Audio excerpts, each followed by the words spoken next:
Mobil vaksinasi keliling Polrestabes Makassar kali ini menyasar Pasar Terong, Makassar. Mobil vaksinasi ini sengaja memilih pasar lantaran banyak masyarakat atau pedagang yang belum melakukan vaksinasi. Terlihat dari antusias masyarakat yang mengantri menunggu giliran vaksinasi.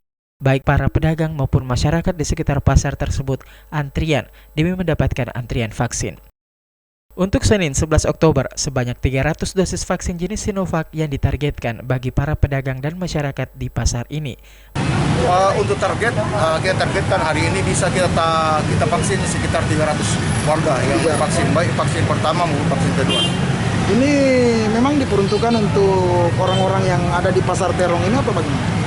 Kita prioritaskan untuk para pedagang di Pasar Terong, namun tidak bentuk kemungkinan kalau ada warga yang berkeinginan untuk divaksin, bisa juga untuk divaksin.